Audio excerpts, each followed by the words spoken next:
죽음 이긴 주 휘장치 전에 죄와 무덤 잠잠케 해 오랑을 외쳐 영광 찬양해 주의 주다 시사셨네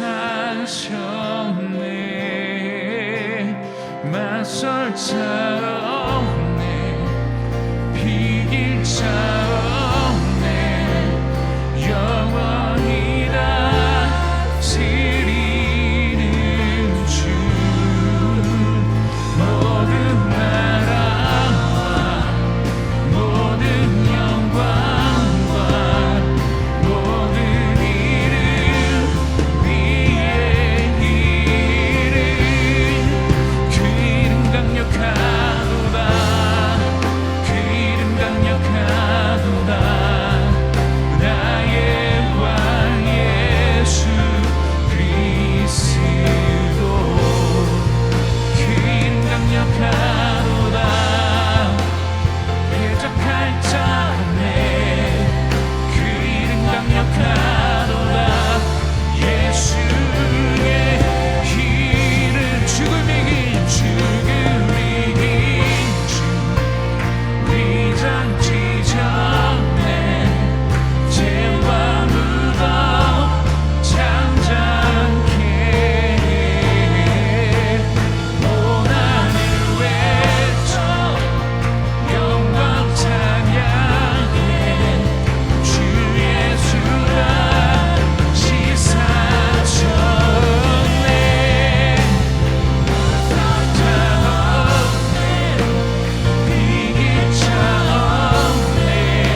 읽겠습니다. 시작. 하나님의 음성을 듣는 귀. 네, 계시록 말씀입니다. 요한계시록 2장 7절 말씀입니다. 함께 읽겠습니다. 귀 있는 자는 성령이 교회들에게 하시는 말씀을 들을지어다. 아멘. 성령 하나님께서 오늘날도 우리에게 말씀하고 계실까요? 아니면 기록된 말씀과 완결된 교리의 가르침 안에서 각자 우리의 생각과 판단으로 살아가도록 후퇴해 계실까요? 신앙은 거룩한 명령을 지켜가는 과정입니까? 아니면 오늘도 다가오셔서 우리에게 말 걸고 교제를 청하시며 동행하기 원하시는 그분과의 여정입니까? 이 질문들은 저에게 굉장히 큰 도전이었습니다. 특별히 제가 이 신학교 시절, 젊은 시절에 제가 교제하던 선교단체 멤버들이 추천했던 그 책을 보고는 그 도전은 더욱 거세어졌습니다. 그 책 제목이 하나님의 음성을 듣는 법이었습니다. 그리고 부제가 하나님 정말 당신이십니까? 였습니다. 국제 선교단체인 YUM의 창시자인 로렌 커닝햄이 쓴 책이었습니다. 젊은 시절 로렌 커닝햄은 파도가 세계 지도를 덮는 환상을 봅니다. 그리고 그 파도가 젊은이들의 모습으로 화하는 것을 환상 속에 봅니다. 그 환상을 통해 그는 수많은 젊은이들을 일으켜서 유스들을 일으켜서 열방으로 선교사로 보내라는 주님의 강한 명령을 받습니다. 그리고 그 환상과 그 명령을 따라 그는 하나님의 음성을 들으며 모험을 시작했고, 하나님은 아주 세세하게 그 발걸음을 인도하시며 그 비전을 이루어 가셨습니다. 하나님의 음성을 듣는다. 예, 뭐 이런 개념은요, 장로교 신학생인 저에게 다소 생소하고, 아니 사실 매우 거부감이 드는 이 개념이었습니다. 그럼에도 불구하고 저는 그 책을 권했던 무리들과 함께 이 미국 전도여행을 결국 떠나게 되었습니다. 하루는 미국 다운타운에서 사역을 하다가 밤이 늦어져서 버스가 끊어지게 되었습니다. 숙소로 돌아올 길이 없어진 우리는 그냥 이렇게 보도블록 위에 둘러 앉아 있었습니다. 미국의 다운타운의 늦은 밤은 굉장히 위험합니다. 그래서 긴장이 고조되어 있었습니다. 그나마 짧은 영어라도 해서 팀의 통역을 맡고 있던 저는 이 위기 상황 안에 더 그 책임감이 무거워졌습니다. 백방으로 수소문하고 이리 뛰며 저리 뛰며 귀가할 수 있는 방편을 찾았습니다. 그런데 이 나머지 무리들은요, 그 와중에 보도블록에서 둘러 앉아서 하나님의 뜻을 구하기 시작했습니다. 문화 충격이었습니다. 아니 지금 이 와중에 하나님의 뜻을 구한다고. 그러더니 또 하나님이 주신 마음이라며 그것을 나누는 거예요. 근데 하나같이 이런 마음을 받았다는 겁니다. 주님이 이곳에 기다리면 도움을 보내시겠다라는 마음을 주십니다. 라고 하나같이 얘기하는 겁니다. 저는 그 얘기를 들으면서 아연실색했습니다. 아니 이런 이 광신도들 같으니라고. 네. 그렇게 아연실색한 마음으로 5분 정도 있었는데 저는 더 경악할 일을 보았습니다. 정말 유령 버스처럼요, 1시간 전에 끊어졌던 버스가 저희에게 와서 그 보도블록에 앉아있는 저희 앞에 와서 딱 서는 겁니다. 그리고 문이 열렸어요. 텅 빈 버스였는데요, 문을 열고 운전사가 저에게 그러는 거예요. 자기가 벌써 퇴근해서 집에 가야 될 시간인데 멀리서 당신들을 보니 당신들을 도와주어야겠다는 마음이 들었다는 겁니다. 집이 어디냐는 거예요. 거기까지 태워주겠다는 겁니다. 그래서 저희는 그 버스에 올랐습니다. 버스에 오르며 많은 그 사람들은, 저희 멤버들은 다 막 할렐루야, 예수님 감사합니다 라고 버스에 올랐습니다. 근데 저는 제 세계관이 붕괴되고 저희 신학이 위협받으며 큰 혼돈을 느끼며 그 버스에 올랐습니다. 아니 버스에 앉아서 저는 가만히 생각을 하게 됐어요. 아니 성령께서 진짜 말씀하고 계셨다면 나는 귀 없는 자였구나. 정말 충격적 자기 인식이었습니다. 그때 한도라의 가사가 스쳤습니다. 하나님의 음성을 듣고자 기도하면 귀를 기울이고 나의 기도를 들어주신다네. 그리고 저의 첫 기도 제목이 그 노래 가사가 되었습니다. 하나님, 당신의 음성을 듣기 원합니다. 그러면 하나님의 음성이라는 건 뭘까요? 그것을 듣는 귀라는 건 뭘까요? 로마서 8장 말씀 함께 봉독하시겠습니다. 육신의 생각은 사망이요 영의 생각은 생명과 평안이니라. 하나님의 음성이라는 표현은 사실 제가 선호하는 표현은 아닙니다. 이 음성이라는 단어가 우리에게 가져오는 이미지가 있죠. 하늘문이 열리고 하늘에서 울리는 이 중저음의 에코 가득한 동굴 목소리가 들려오고 우리의 영혼의 중심이 불처럼 타오르는 어떤 모습을 연상시키기 때문입니다. 이러한 이미지는 하나님의 음성을 매우 비일상적이고 또 부자연스러운 모습으로 몰아가는 오류를 범하게 합니다. 그러나 정작 성령의 음성은 아주 종종 생각의 흐름입니다. 요한복음은 마귀가 가룟 유다의 마음에 예수 팔려는 생각을 넣었다라고 기록하고 있습니다. 가룟 유다는 그 생각이 자신의 아이디어라고 생각했을 것입니다. 그런데 성경은 그것이 마귀가 가룟 유다에게 말 걸은 결과라고 증언하고 있습니다. 이와 같은 방식으로요, 우리는 또한 반대편으로 성령님의 음성을 항상 듣고 있습니다. 빌립보서 2장 1절 말씀입니다. 함께 봉독하시겠습니다. 그러므로 그리스도 안에 무슨 권면이나 사랑의 무슨 위로나 성령의 무슨 교제나 긍휼이나 자비가 있거든 마음을 같이하여 같은 사랑을 가지고 뜻을 합하며 한 마음을 품어. 빌립보서 말씀은요, 권면이나 위로나 긍휼이나 자비가 일어나면 이것을 묶어서요, 영적 위안이라고 합니다.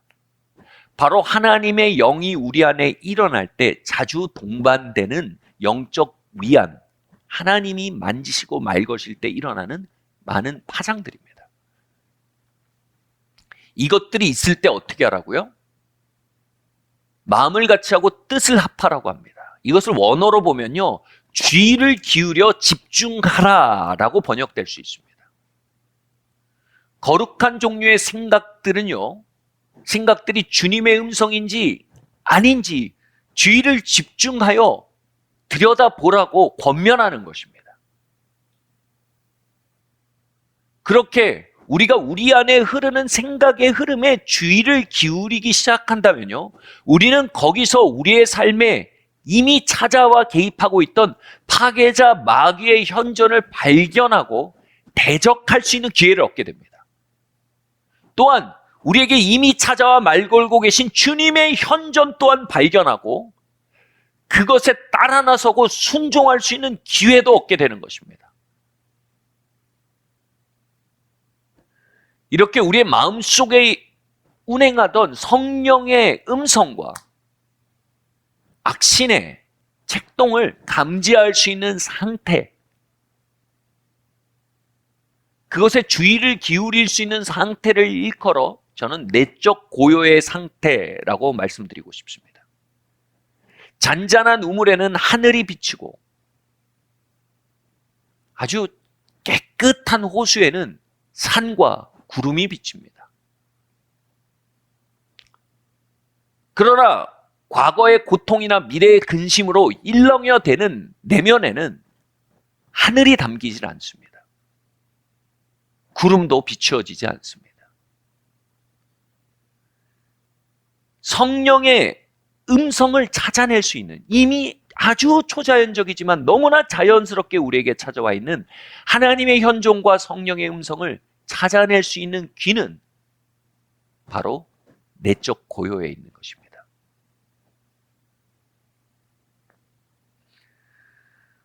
우린 치유를 통해 과거의 고통을 벗고 신뢰를 통해 내 모든 염려를 주께 던져버리는 일을 통해 우리의 내면을 고요하게 만드는 그 전쟁에 승리해 나가야 합니다.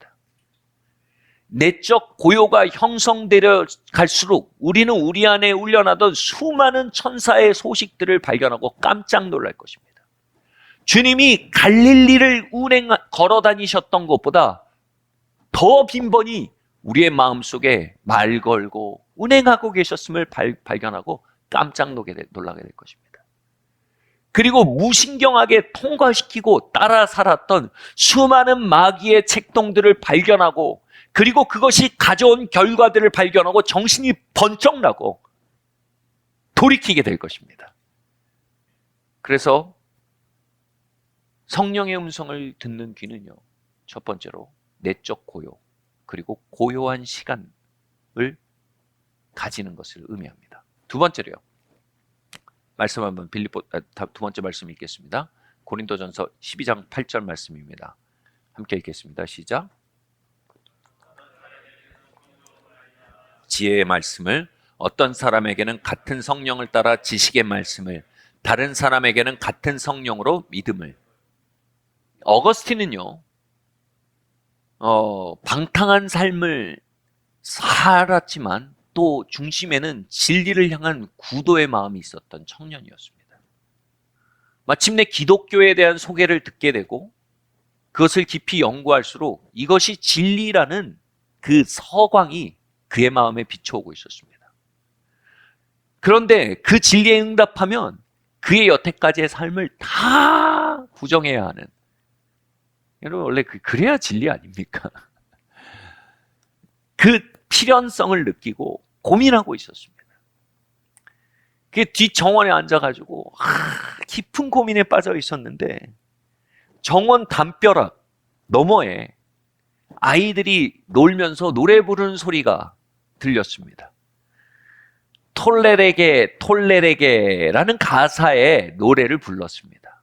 이 톨레레게가 뭐냐면 톨레 들어올려 레게 읽어라, 들어올려 읽어라, 들어올려 읽어라 라는 동요였습니다. 그 순간 어거스틴은요, 무언가가 자신에게 말 걸고 있음을 경험했습니다. 그리고 들어올려 읽었습니다. 마침 그의 손앞에는요, 누군가가 전해주었던 성경책이 있었습니다. 그때 펴게 된 구절이 로마서 13장 14절 14절 말씀이었습니다. 이 말씀이 음파가 아니라 영파가 되어 그를 덮칩니다. 이 말씀이 정보가 아니라 성령님의 어거스틴을 향한 직접 화법이 되어 그의 삶을 강타했습니다. 그리스도로 옷 입고 정욕을 위하여 육신의 일을 도모하지 말라. 이 로마서 13장의 말씀을 그가 지식의 말씀으로, 성령께서 그의 영혼에 던지시는 말씀으로 경험하게 되었을 때 그의 영혼은 깨어졌습니다. 그리고 인류 역사상 가장 위대한 신학자라 불리운, 그리고 아주 깊은 영성가였던 어거스틴은 주님의 품에 안겨 회심하는 일을 경험하게 된 것입니다. 이것이 바로 주님께서 주시는 지혜의 말씀의 사건입니다. 하나님이 말씀하시는 것을 듣는 귀의 두 번째 모습은 바로 하나님의 말씀에, 기록된 말씀에 노출된 라이프 스타일입니다. 그것이 바로 하나님의 음성에 듣는 귀입니다.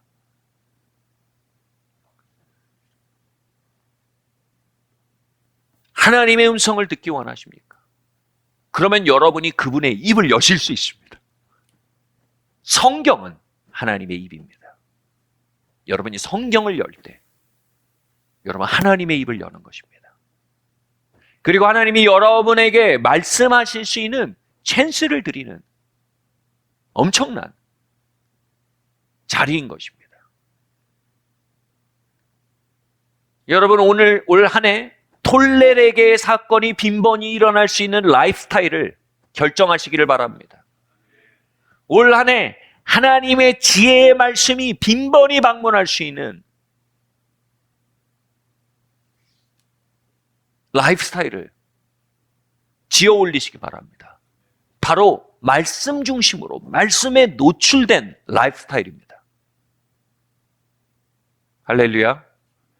설거지를 할 때 말씀을 들으십시오. 정기적으로 선포되는 말씀에 여러분을 노출시키십시오.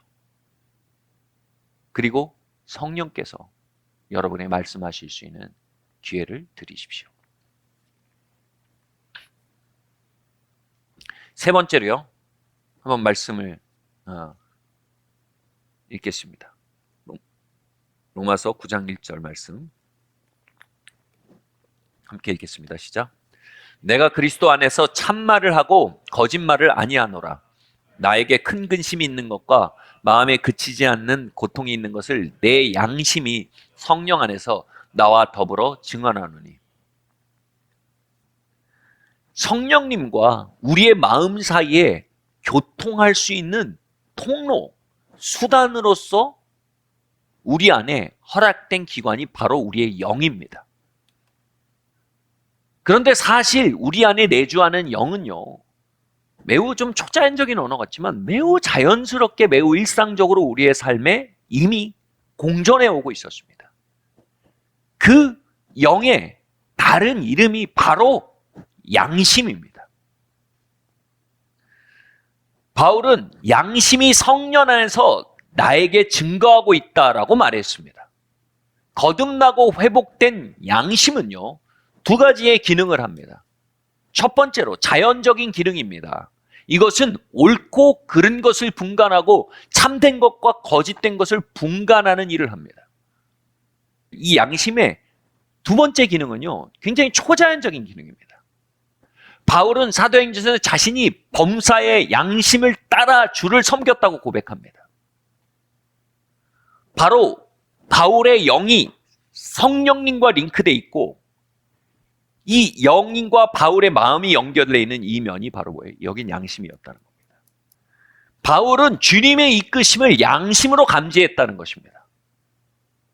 그래서 건강하고 정결한 양심은 어마어마한 초자연적 기능을 하는데, 그것은 영의 세계를 넘겨다보는 창문이 되어줍니다. 여러분, 올 한 해를 하나님의 역사와 올 한 해를 향한 하나님의 계획과 역사를 보기 원하십니까? 그것을 발견하고 한 해를 살기 원하십니까? 그것을 발견하고 그것을 따라 여러분의 삶을 운행하기 원하십니까? 그럴 수 있는 유일한 방법이 있습니다. 양심과 여러분 사이의 거리를 좁히셔야 합니다. 그리고 양심을 깨끗게 하셔야 합니다. 그러면 깨끗해진 양심 너머에 하나님의 말씀하심과 하나님의 운행하심들이 인지될 수 있는 것입니다.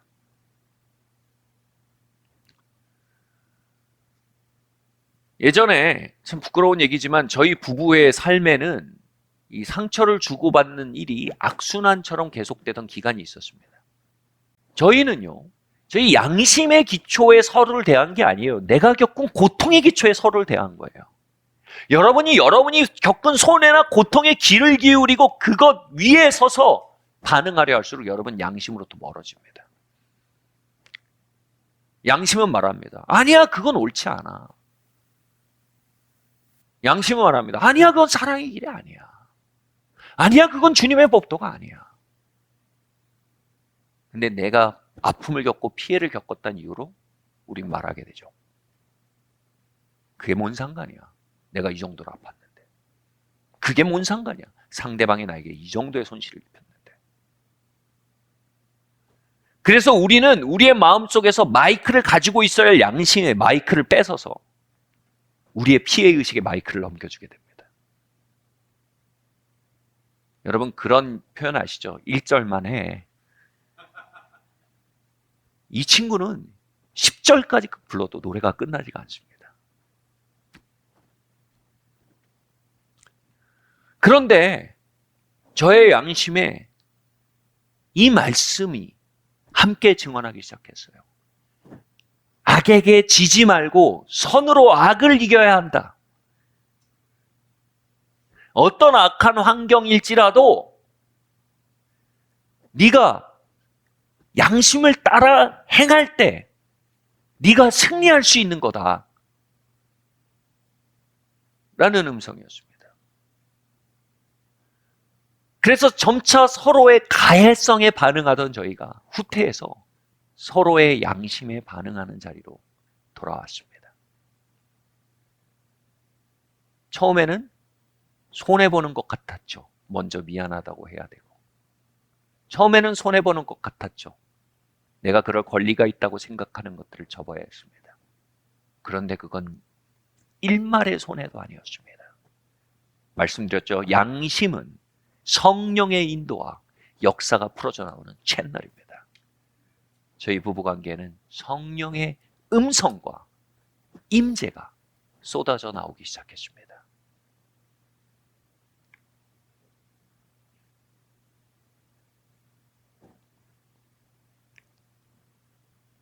여러분, 성령님을 만나기 원하십니까? 그분과의 유일한 약속 장소가 있습니다. 바로 양심의 광장입니다. 거기에서만 그분을 만나고 그분을 보고 그분을 들을 수 있습니다. 여러분, 이렇게 성령의 음성을 듣는 세 번째 귀는요, 양심과 정렬된 상태입니다. 네 번째로요, 함께 말씀 읽을까요? 요한복음 말씀입니다. 함께 봉독하시겠습니다. 시작. 이제부터 너희를 종이라 하지 아니하리니 종은 주인이 하는 것을 알지 못함이라. 너희를 친구라 하였노니 내가 내 아버지께 들은 것을 다 너희에게 알게 하였음이니라. 아멘. 성령의 음성에 매우 민감하고 예언적 영감으로 전 세계의 교회를 섬기고 계신 분이 계십니다. 이분과 이제 교제를 하게 되고 이렇게 정기적으로 만날 수 있는 기회가 생겼는데, 근데 이분이 이제 가끔 한국에 오시면 이제 같이 식사를 합니다. 근데 식사를 할 때 저는 그냥 그분이랑 친구가 되려고 애를 씁니다. 궁금한 것도 많죠. 정말 물어보고 싶은 거 많습니다. 근데 다 뒤로 미루고 먼저 친구가 되려고 애를 씁니다. 그렇게 몇 번을 함께 식사를 했습니다. 그런데 그분이 마침내 이렇게 얘기하시더라고요. 당신의 마음이 참 고맙습니다. 많은 사람들이 자신과 식사하라고 올 때 녹음기를 들고 와서 녹음기를 그 앞에 놓는답니다. 그러면서 한 해를 향한 주님의 말씀을 좀 저에게 해주십시오. 내 사업을 지금 고소를 당했는데 이 문제를 어떻게 풀어야 하는지 주님의 지혜를 좀 주십시오. 내 자식이 요즘 이런 일이 있는데 우리 자식의 미래를 어떻게 풀어가야 하는지 주님의 말씀을 좀 녹음해 주십시오.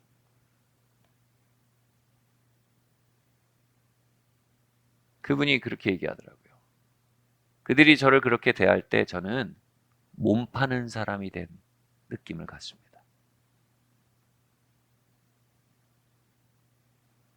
그런데 나를 그런 식으로 대하지 않고 친구로 대해주니 너무 좋고 고맙다는 겁니다.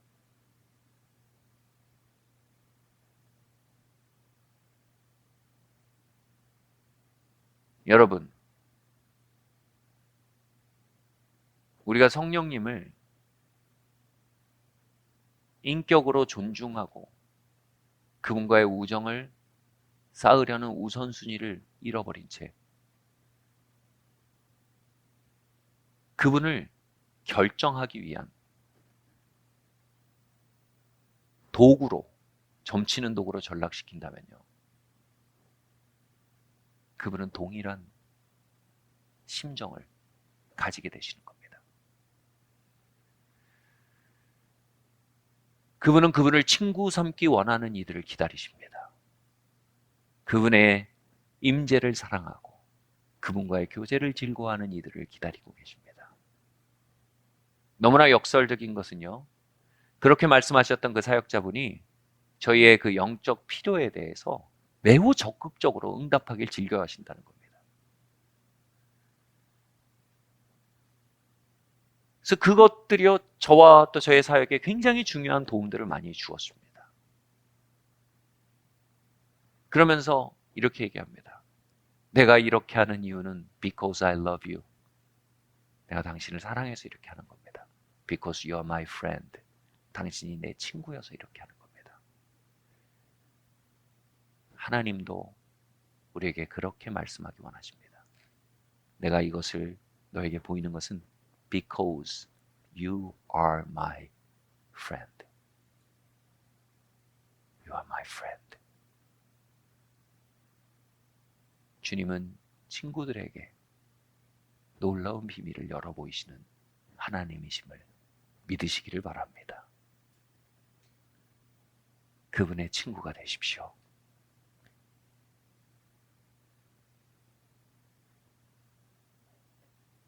마지막으로요, 우리 요한복음 15장 15절 말씀 함께 읽겠습니다. 시작. 이는 그를 믿는 자들이 받을 성령을 가리켜 말씀하신 것이라. 예수께서 아직 영광을 받지 않으셨으므로 성령이 아직 그들에게 계시지 아니하더라. 앤드류 머레이는요, 이렇게 말했습니다. 성령님은 비둘기와 같은 분이십니다. 그래서 우리가 그분을 움켜잡으려 하면 그분은 날아가 버리십니다. 그러나 우리가 그리스도를 따라가려 하면 성령님은 우리 위에 내려와 어깨 위에 앉으십니다. 하나님의 임재 연습이라는 아주 이 기독교사의 클래식이죠. 이 책을 쓴 로렌스 수사는요, 부엌이 그의 담당 영역이었습니다. 그는 부엌에서 음식을 하거나 설거지하는 것을 통해 그의 그 업무를 이행했습니다. 매우 일상이죠. 그런데 그가 설거지하는 그곳에 하나님의 임재가 얼마나 가득했던지, 그가 밥 짓는 그곳에 하나님의 위안이 얼마나 흘러넘쳤는지, 아주 멀리서 다른 국가에서 온 순례객들이 그가 밥 짓는 모습을 지켜보며 부엌 옆에 앉아서 하나님을 만나고 성령의 만지심을 경험했다고 합니다. 어떻게 그렇게 하나님의 임재와 성령의 함께하심이 깊을 수 있었을까요? 그의 글을 한번 보겠습니다. 함께 읽겠습니다. 시작. 우리는 우리의 영혼의 가장 깊은 곳, 가장 한가운데로부터 우러나오는 겸손하고도 거짓없는 사랑으로 그분을 예배해야 합니다. 우리는 그것이 우리의 본성의 일부가 될 때까지 반복해야 합니다. 즉 하나님이 우리의 영혼과 하나 되시고 우리의 영혼이 하나님과 하나 될 때까지 말입니다. 그것은 꾸준한 연습을 통해 가능해집니다. 이것은 하나의 습관에게 몸에 배기까지는 쉽지 않지만 한번 습득되고 나면 거룩한 기쁨의 원천이 됩니다. 할렐루야. 여러분, 이건 우리가 선교지에 나가야 된다고 의미하지 않습니다. 우리가 교회를 개척해야 된다는 걸 의미하지 않습니다. 여러분, 선교지도 나를 위해 나갈 수 있습니다. 사역도 나의 영달을 위해 할 수 있습니다. 사역도 오롯이 나를 돌보기 위해서 할 수 있습니다. 그러나 설거지도 주님을 위해 할 수 있습니다. 밥도 주님을 위해 지을 수 있는 것입니다. 이것은 우리의 본성의 경향의 문제이지 이것이냐 저것이냐 일의 문제가 아닌 것입니다. 그 본성의 경향이 바뀌어지는 놀라운 자리가 어디입니까? 바로 예배라는 것입니다. 그것이 우리의 본성의 일부가 될 때까지 반복해야 합니다. 즉 하나님이 우리의 영혼과 하나가 되시고 우리 영혼이 하나님과 하나가 될 때까지 말입니다. 그것은 꾸준한 연습을 통해 가능해집니다. 요한복음이 말했죠. 아직 그리스도가 영광을 받지 못하셨으므로 성령이 그들 가운데 거하시지 않더라. 저는 대학 시절에 하나님의 것들을 매우 배고파하고 목말라 했습니다. 기도하기를 즐겨했고 또 성령의 역사를 사모했습니다. 그런데 한 4년 전에 대학 시간을 보내고 하나님께서 제 마음의 중심을 다뤄가기 시작하셨어요. 바로 예배 시간에 말입니다. 당시 제가 속했던 대학부가 이렇게 스탠딩 월십이라고 하죠. 일어서서 주님을 예배하는 그런 문화였어요. 그렇게 막 찬양을 하다 보면 성령님이 막 임하신 것 같아요. 거기에 젖어들기도 하고 그랬어요. 근데 4년 만에 제가 발견한 게 있었어요. 제가 어느새 다른 사람들 앞에 굉장히 신령한 사람으로 보여지는 것을 즐기고 있는 거예요. 내가 영적인 사람이 되고 그 영적인 사람이 되는 것을 통해 사람들로부터 특정한 종류의 평판을 얻게 되고 그리고 그 평판을 통해 획득해갈 영향력 자체에 대해 마음이 기울어져 있는 거예요. 그래서 주님을 예배하는 것이 아니라 주님을 예배하고 있는 나를 예배하고 있는 거예요. 그 순간 제가 마음이 깜짝 놀랐어요. 그리고 주님께 말씀드렸어요. 세례 안에 나는 광야에서 외치는 소리라.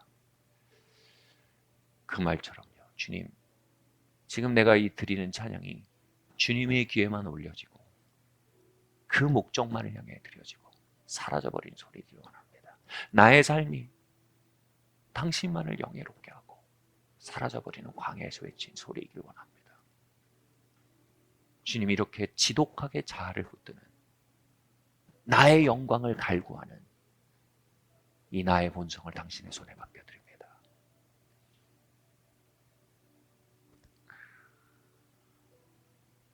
그렇게 예배 가운데 저의 영광을 갈구하고 저의 삶을 지어 올려하고 저의 평판을 지어 올려고 몸부림치고 있는 나를 올려드릴 수 있게 되었을 때요. 그 이후 가장 극적인 하나님의 인도하심이 저의 삶 가운데 함께하기 시작했습니다. 얼마 지나지 않아 사역이 시작되었고요. 교회가 개척되었고요. 하나님이 그 사역과 저와 교회를 인도해 가신 것들을 보기 시작합니다. 지금도 손톱을 깎듯 발톱을 깎듯 저는 예배를 통해 저의 영광을 추구하려는 마음을 깎아드려야 합니다. 그러한 예배를 드리게 되었을 때 저는 한 주를 향한 주님의 인도하심을 누릴 수 있는 놀라운 축복 가운데 걸어 들어가게 되는 것이었습니다. 저는 이런 말을 자주 들었어요. 예배에 승리해야 한 주를 승리한다. 예배가 승리가 어디 있어요? 와서 드리고 가면 되는 거지. 예배는 출석 아닌가요? 근데 그때 저는 절절히 이해하게 됐어요. 예배에 승리하는 것은 이것입니다. 정말 그리스도를 높이는 마음을 갖게 되는 것입니다. 그리스도를 영광스럽게 하려는 마음을 갖게 되려는 것입니다. 나의 영달과 나의 아성을 향해 달려가려는 나의 이 손톱처럼 발톱처럼 자라는 마음을 깎아드리게 되는 그것이 예배에 성공하는 것입니다. 주님께 영광을 드린 자들은요, 성령의 비둘기의 임재를 누리게 되는 것입니다. 여러분, 예배에 승리하고 계십니까? 아니요, 바꿔 말하겠습니다. 여러분, 반드시 예배에 승리하셔야 합니다. 반드시 예수님을 영화롭게 해드려야 합니다. 반드시 내가 사나 죽으나 예수의 것이로다.